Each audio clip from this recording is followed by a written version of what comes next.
Hello, everybody, and welcome back to the Dual Screens podcast. I am one of your hosts, Stephen Fontana, and with me in that other box, that is Andy Asimakis. How are you, Andy?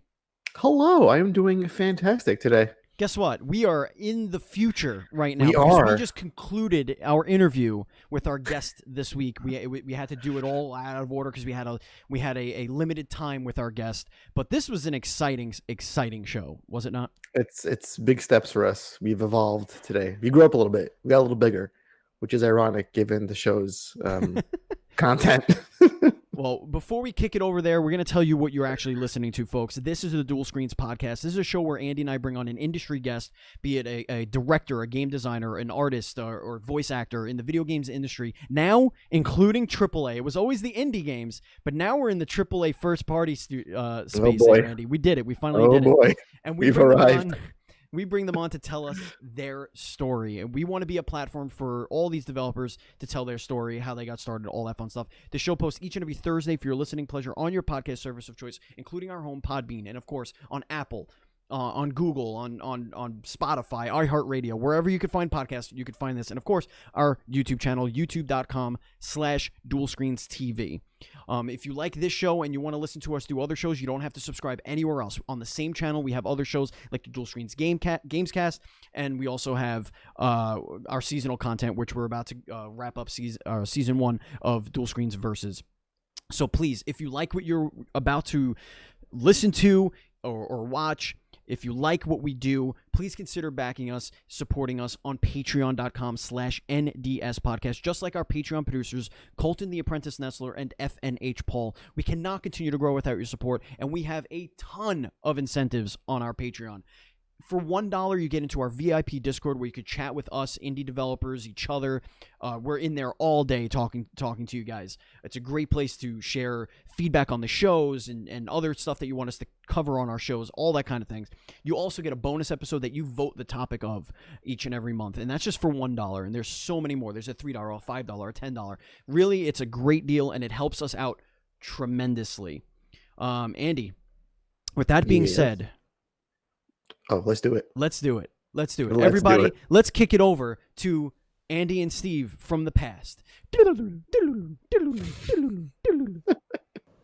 Hello, everybody. It's me, it's Steve, it's Andy, and joining us this week is Adam Brennecke. Is that correct? Am I saying that right? It's Brennecke. Brennecke. See, it's the one time you don't ask. The wrong emphasis on the different syllable. That's all right. I always ask. So here's the thing. I watched like 3 or 4 interviews where every single person introduced you differently. Yeah, my last name's crazy, so no worries. Adam is the game director and producer of a little teeny tiny little miniature game called Grounded. Adam, welcome to the show. Yeah, thanks for having me. It's my pleasure. No, thank you for coming on here. This is big for us. We're so thrilled to have you here. Played Grounded all night last night, and I'm a big tired boy today. We have so much to ask you. Why don't I kick it to you first, because you've been like writing thoughts, ideas, everything how you wanted to steer this thing. So let me put this baby bird into your hands, and you could start us off. For sure. I think before we get into what Grounded is and all that fun stuff, let's talk about some stats. Oh God, yes. Let's do it. Yeah. So Grounded hits 1 million players in 48 hours. The #1 best-selling game on Steam. What is your reaction to that as this game's lead game designer? What does it make you feel deep in this heart-shaped part of your body? Plexus.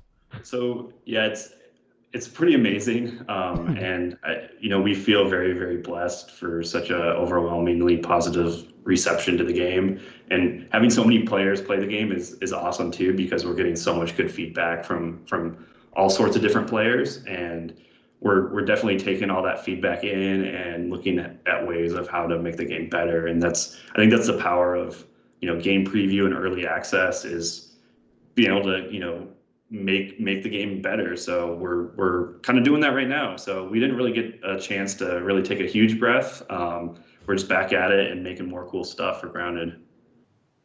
That's awesome. Can we talk about, you guys are on, the game is on Game Pass, that's how I'm playing it, but you were still #1 on Steam. what are the conversations like internally when the decision is made? Hey, we're going to be on this subscription service, but we're also going to sell the thing. Like, how do you internally balance that act? I think it's awesome because with Game Pass, like there's, especially, you know, if you're on the fence, if you're like, hey, survival games aren't my thing, the barrier to entry if you're a subscriber is nothing. You know, you just have to download it, and I think that's awesome. Like for me, it's getting as many people playing as possible. That's my goal, and Game Pass allows us to have such a huge audience to be able to, you know, jump in and check the game out.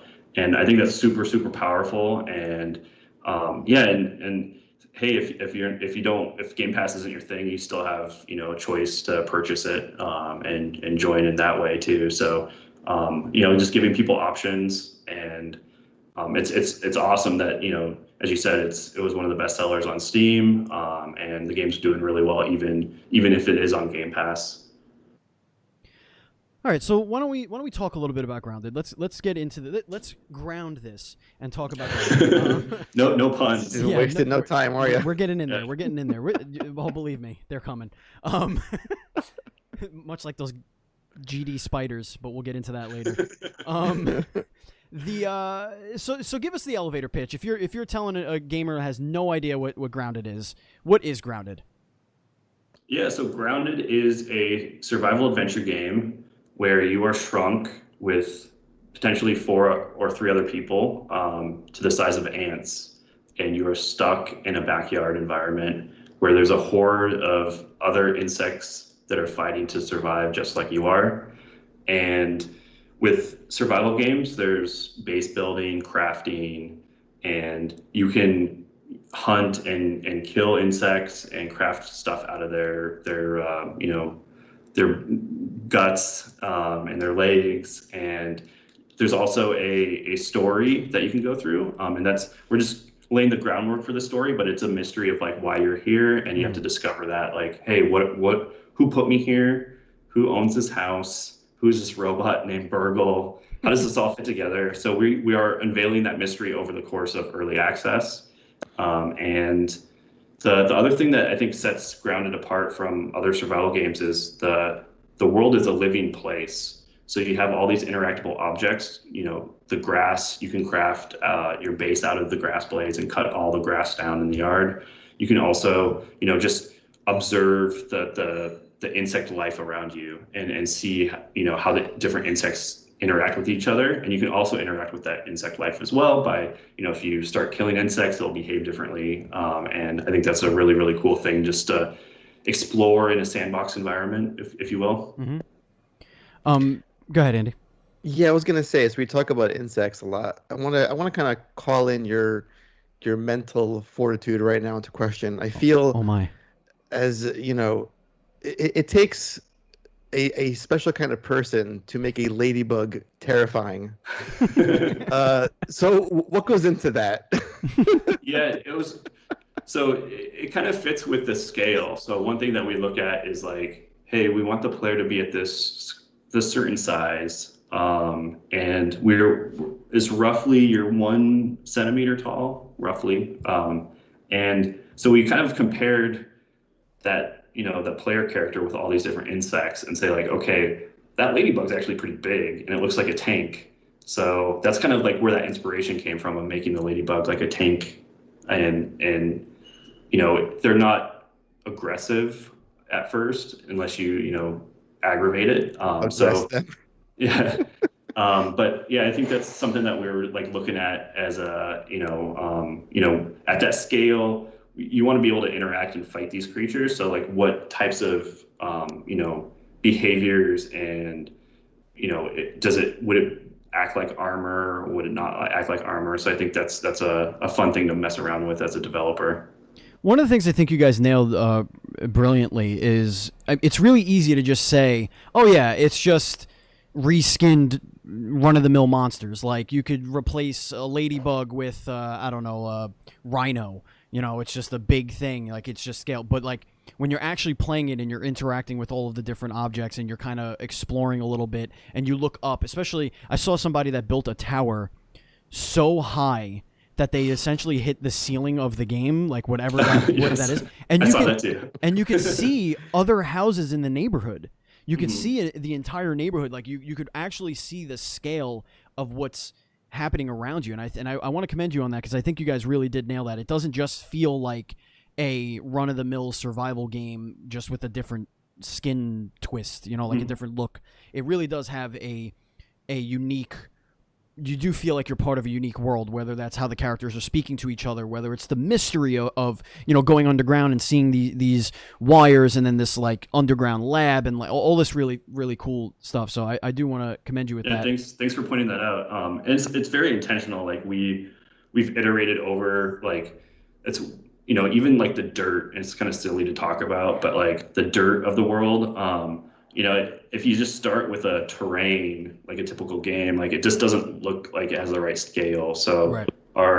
The artists on my team are so talented, and I'm so blessed to have some of these guys on my team. Kaz Aruga and Sean Dunny and John Lewis, those guys like spent so much time like just looking at the scale, and they have these like it's a procedural like dirt clump that they can kind of place around to kind of vary that terrain. So like when you're looking at it, it doesn't feel like the typical game terrain. And I think that's really cool. We do that with all the aspects of the game, like how water looks, how that dewdrop like bounces and feels.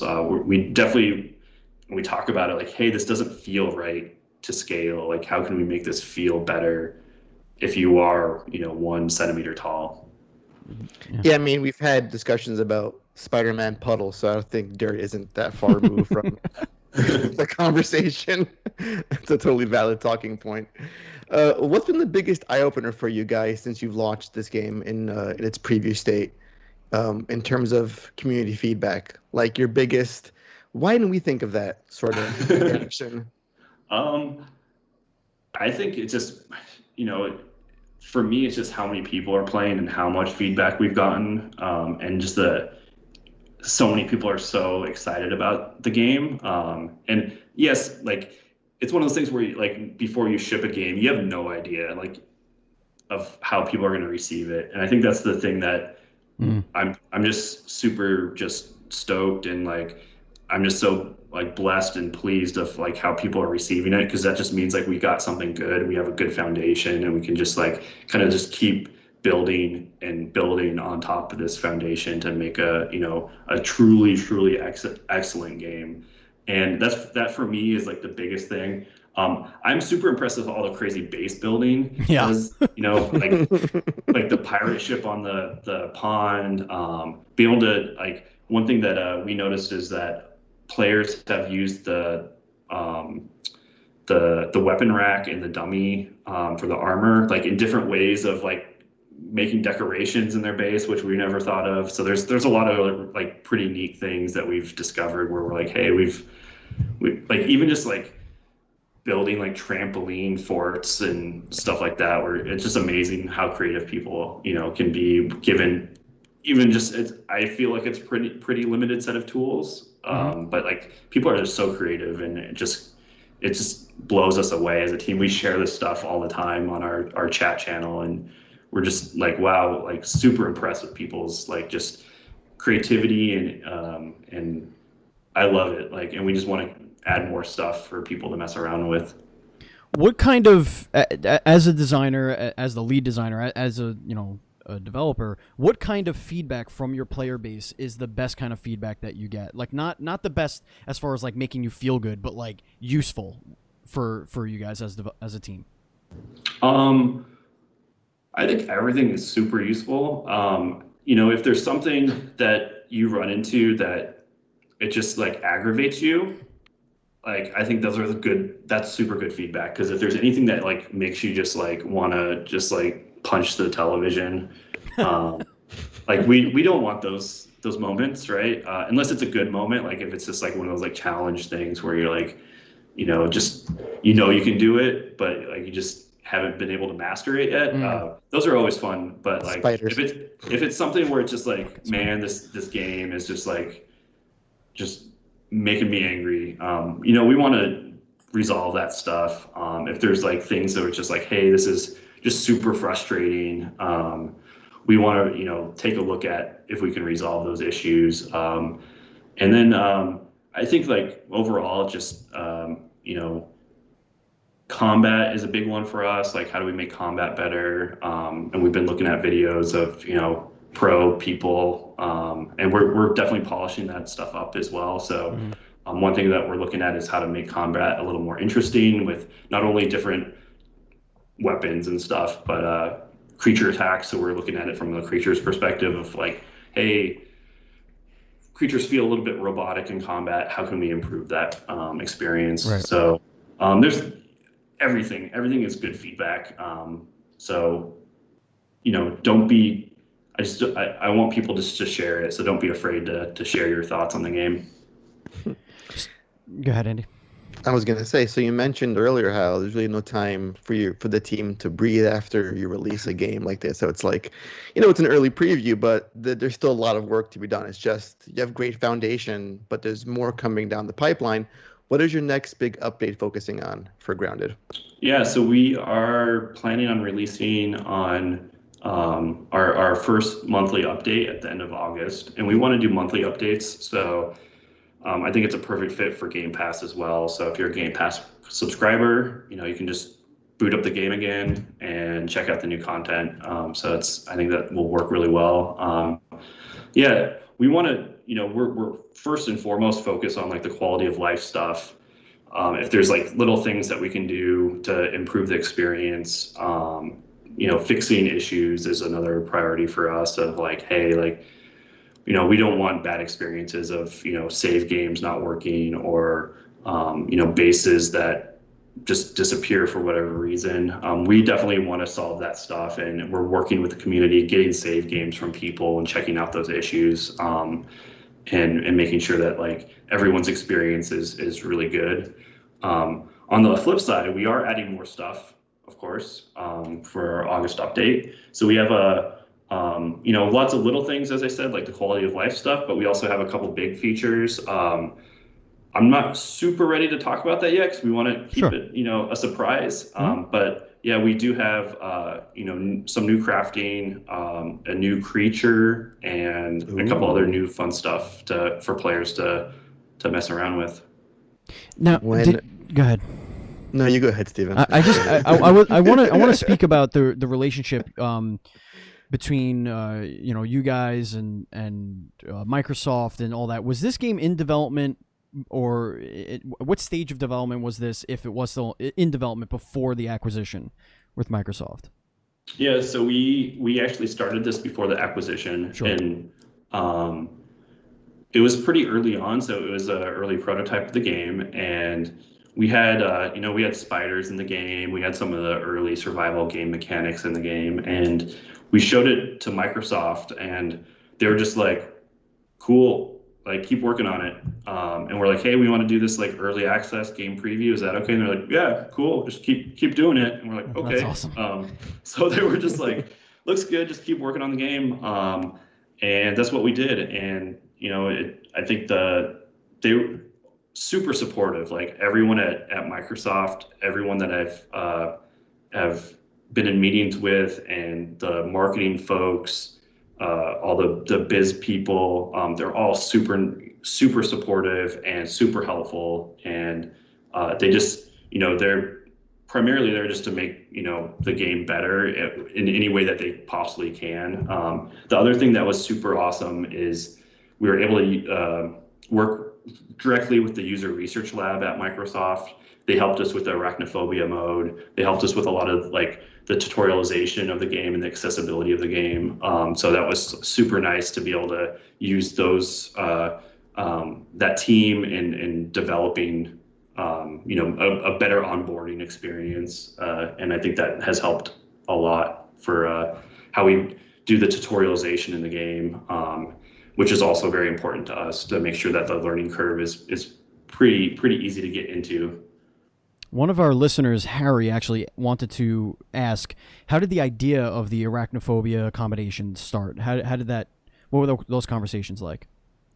Yeah, so that was right after we announced the game at in London. So we did at EXO in London. We announced Grounded, and we were looking at players' reactions to the show floor demo, and we're also looking at just people watching our trailer. And we found a few people just like right when the spider came on screen, they would just like put their hands up and just walk away, and they're like, "I can't do this."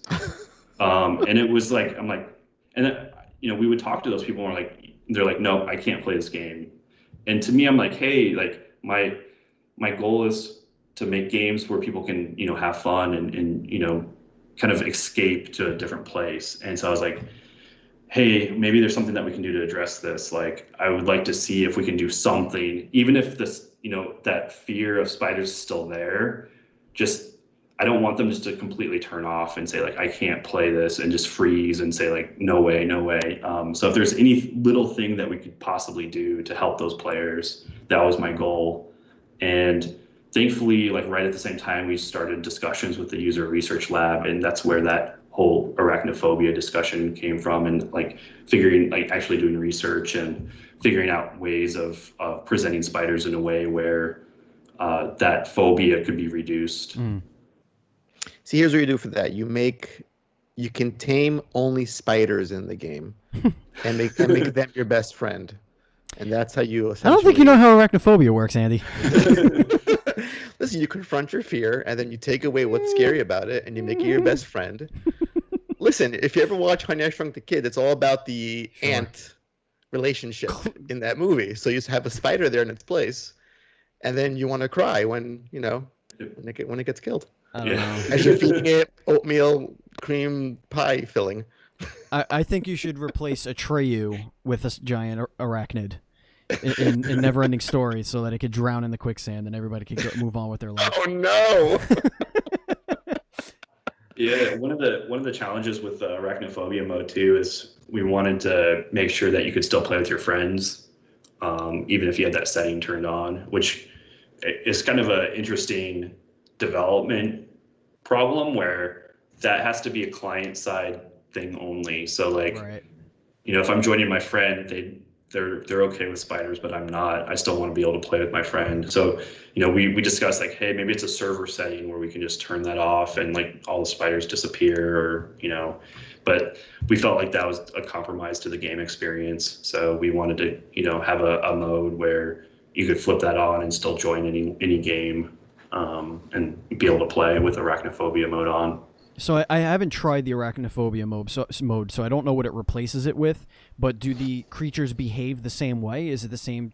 It's the same AI and all that stuff. Same everything. So same hitbox for combat. So you can fight the insect exactly the same way. It drops the same stuff. So yeah, we wanted to make sure that experience, like the gameplay, wasn't compromised because of you wanting that mode on. Mm-hmm. And then you guys also have the Ark Broodmother Easter egg boss fight in the game as well. So we're also embracing spiders at the same time, which is great. That's one thing that we want to spend more time on, is creating cooler bosses and more unique bosses. The Hedge Broodmother in my opinion, isn't really special in any way. So I'd love to make her a special creature and a little more intimidating to fight. So that's something that we're looking at, to make unique creatures that have special names, that have unique traits, and maybe some unique abilities that you'll find, and have a little more challenge than the typical spider. It almost has a miniature, like a miniature MMO feel, in the way that you have this open world. You can kind of do whatever you want with your friends, but then you look over there and you're like, nope, I'm definitely not fucking with that thing, because its eyes are red, and I'm not messing with that right now. Maybe later, when I have enough spears to chuck at the damn thing. But it kind of has that little carrot at the end of the stick, like, oh, I wonder what's over there. And then you see the creature, and you're like, maybe later. Very reminiscent. And I'm sure that comes from probably, I would assume, the Pillars development, where, the RPG of leveling up and things being a little bit more challenging as you move on, creative ways to solve problems, stuff like that. Yeah, I think that's totally true. And we look at, like, when we present a creature, like, can you immediately tell if it's hostile or friendly, just by the design and art design of the creature. So that's something that's very, very well thought out by the art team. And, a lot of the friendlier creatures are a little bit sillier looking, and the more hostile creatures are a lot more threatening looking. So that's definitely intentional. So, immediately when you see something on the horizon, you can kind of get a sense of like, is that thing going to eat me or can I eat it? That's actually a good segue for a listener question. This Yes. comes from Billy the Door. Having worked on a lot of single-player RPGs, what were some lessons learned or hurdles you had to cross in creating a multiplayer-centric game? Yeah, that's a great question. There's a lot of problems when trying to move our traditional RPG single player experience to a multiplayer game. For example, like conversations, for example, is like a big one for us. Is like, how do you make conversations interesting when there's multiple players? So we kind of relied more on telling the story through chatter, audio logs, which can be done at your own pace. Burgle is right now the only like traditional Obsidian conversation in the game. But we wanted to make that pretty short and sweet, where you can kind of just get into the menus and out of the menus very quickly. So that's one of the challenges. I think also just as we were kind of touching on combat, like how do you make the combat experience more fun with multiplayer? And if you have multiple players bashing on something all at the same time, like can you make that more interesting when it's not just like your NPC or your companions fighting it? They're all human controlled characters. Like how do you make that experience more like fun for the entire group? So that's something else that is pretty challenging. But we look at every feature and say like, it's something that I do as the director, is I like poke our team, I poke the team and say like, hey, like this is a cool feature. Like, is there any way that we can make this cooler in a multiplayer experience? I have a question here from Zyger, listener of the show here. He asked a lot of questions, but I find this one, you've already answered a couple of them, so I want to bounce to the last one that he has here. Has Grounded's success sparked any interest internally in the studio to create games outside of the single player RPG space? So have you kind of like, has your team kind of sparked a little interest in others to say, hey, I kind of want to work on something like this. I want to do something a little different. Yeah, I think that's a great question. So I feel like at Obsidian we try to do like, there's hardly any games that we've done that are alike. So we tend to do pretty wild things with our, like we've done a tank MMO at Obsidian, which was Armored Warfare. I've worked on Neverwinter Nights 2 way back in the day, which had a lot of multiplayer features. Yeah. So yeah, we're definitely, open to multiplayer games and looking at that type of experience. And even like Dungeon Siege 3, which is a game that it was an action RPG, but it was like a couch co-op multiplayer game. So like we've tried our hand at multiplayer games quite a few times at Obsidian. And I think, it's something that we're always up for. So if we think that will add to the experience and make the game better, I think we're always up for discussing whether or not to add multiplayer to our games. Tell us something about Grounded that no one else knows. Oh, what could I say? Okay, here's one. So this is like an Easter egg that we put in the game. And a lot of people have posted screenshots. You might have seen the screenshot. That is something that I drew and someone else modified. There's a little character that we hid in the game that if you go on like Reddit, for example, you'll find a picture of this. And it's just some silly thing that actually is there. That is a diagram of something. I won't say what it is, but there is something behind that. I don't think anyone will ever figure it out, but that is a drawing I did for the team at one point for Grounded. The plot thickens, Andy. The plot thickens. Yeah, it really does.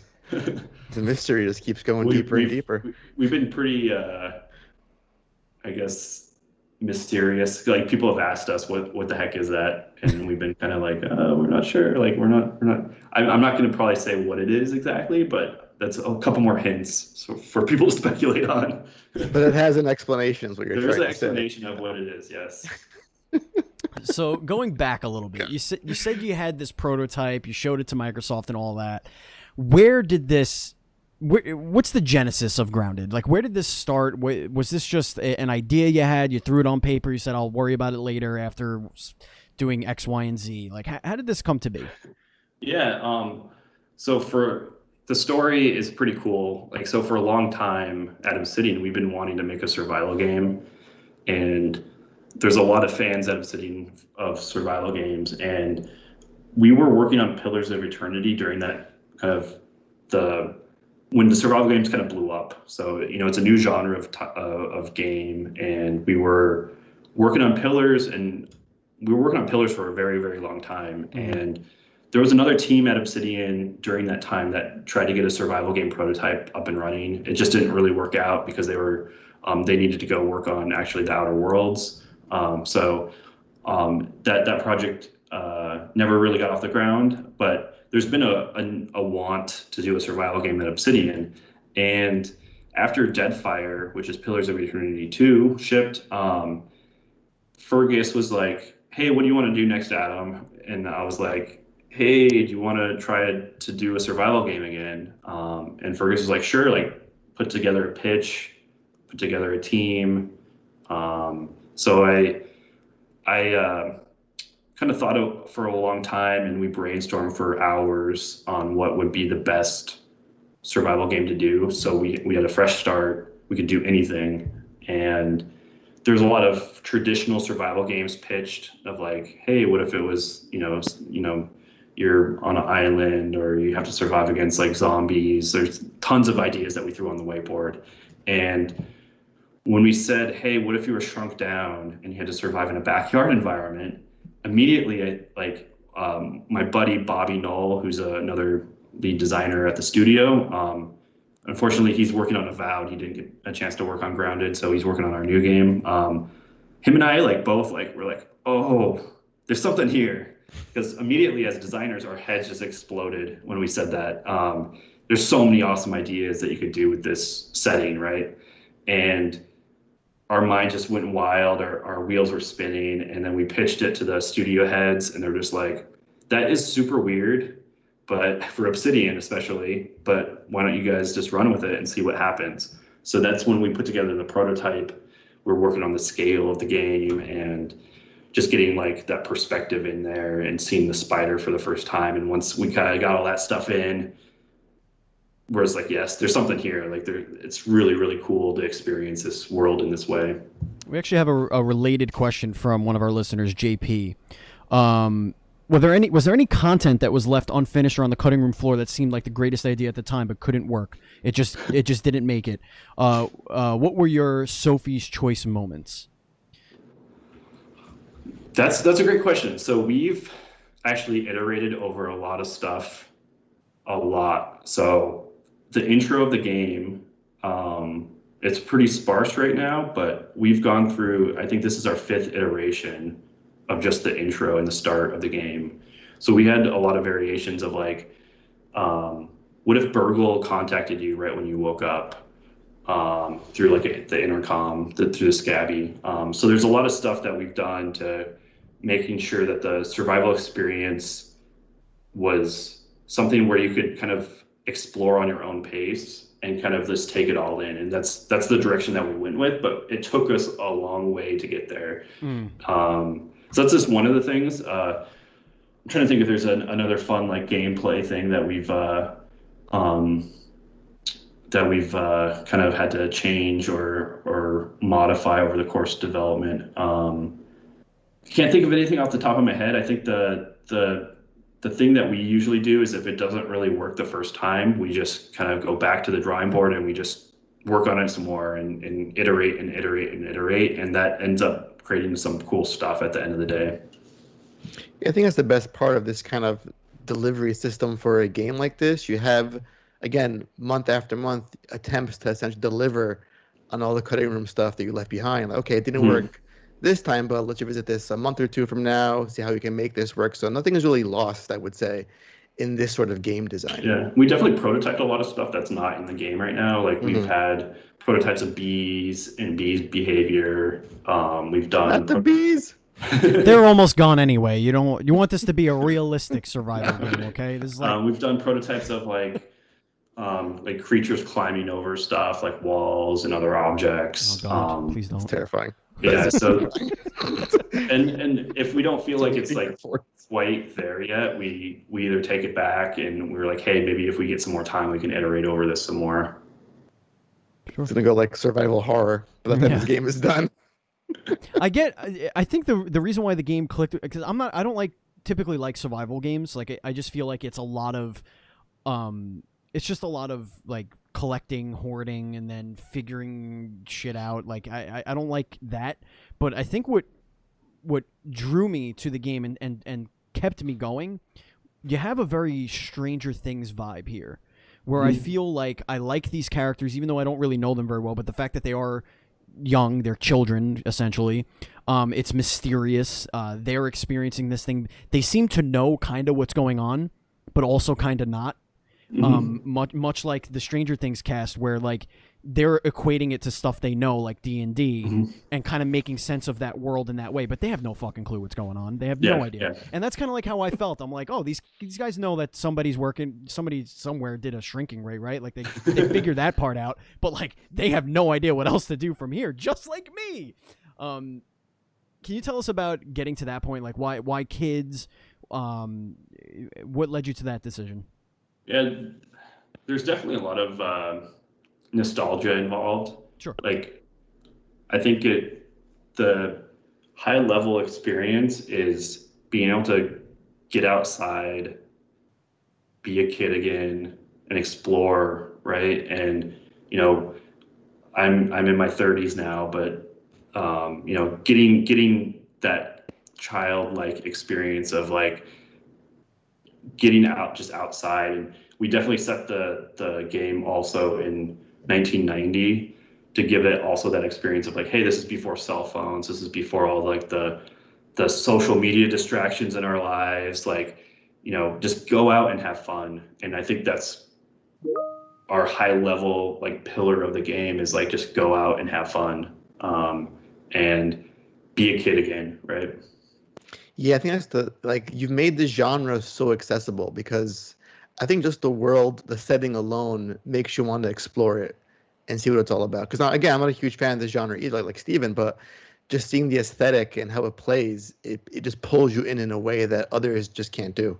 Yeah, and that's the power of the setting too, is that it's a universal fantasy, and also like it is very accessible and approachable, and we're all familiar with everything in the yard, right? And I think that's a global thing too. It's not just a certain it's not a science fiction thing. Like we do have some sci-fi stuff in there, but it's definitely something that we all can kind of visualize in our head, and I think that's the power of what we've made. We have time for one more question.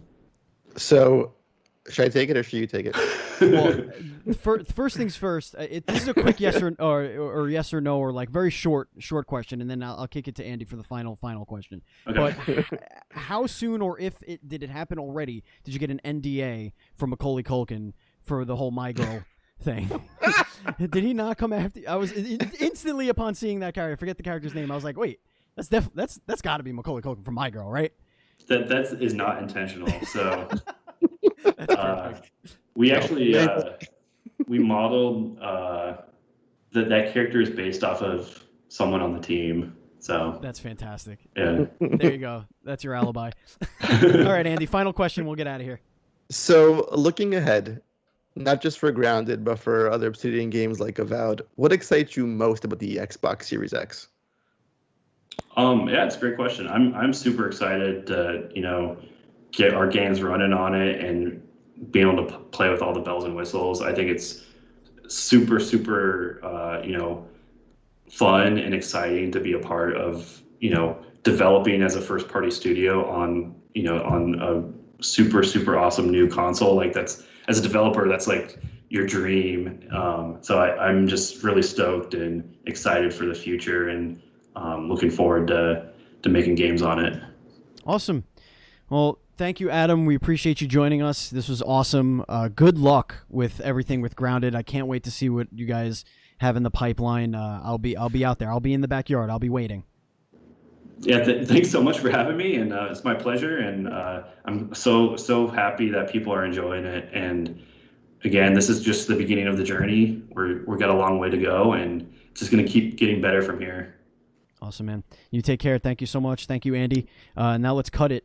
Let's segue over to future Steve and Andy. Hi, future Steve and Andy. Back to you. And we are back to just end the thing. That was an incredible show. That was a lot of fun. That was a great show. That was a great show. Adam was awesome. He was. Grounded. I'm more excited for Grounded than I was even after playing it for like 5 hours last night. Dude, monthly updates I like that a lot. It really makes you want to play. And the way that they're taking feedback, and they're not cherry picking which feedback they take and on all that stuff. Like it's an awesome thing to see, and I look forward to it, and it really does speak volumes to a platform like Game Pass. So, great, man. Folks, if you like this, why don't you follow us on the social medias? We are at NDS Podcast. I am at Batchild27. Andy is at Pantsky. And you could join our Facebook group at facebook.com/groups/NDS Podcasts. Also, if you want to watch us do streams and stuff, you can go to twitch.tv/dualscreenstreams. You could also follow my streams if you like at twitch.tv/Batchild. If you want to send us any feedback, please write to us at feedback@ndspodcast.com. Thank you to Bradley Parsons at Train Sound Studio for our theme song. Thank you, Andrew Douglas, for all of our cartoon art. And thank you, Matt Murray, for our overlay and our logo. Again, if you want to support us on Patreon, it's patreon.com/NDS podcast. Andy, thank you so much for joining me this fine afternoon. Yes, and one last thing. I'm going to fill in for Adam here. Okay. For all things Grounded, follow them on Twitter at @GroundedTheGame. Or for Obsidian updates, it's @Obsidian, also on Twitter. Perfect. All right. And now, Andy, before we go, is there anything you want to tell the listeners? Oh, we got guests coming up. But again, it's Battle Royale time. It's 4 guests just fighting for that slot next week. So we'll see who wins. We're going to have, very soon, we're going to have our first 3-time guest on the show returning. Yes. Oh, my God. We're gonna that. These are second, 3rd-time guest on the show. Wait a minute. Who was our first? Oh, you think about it. Wait a minute. Shit. No, we've had a triple.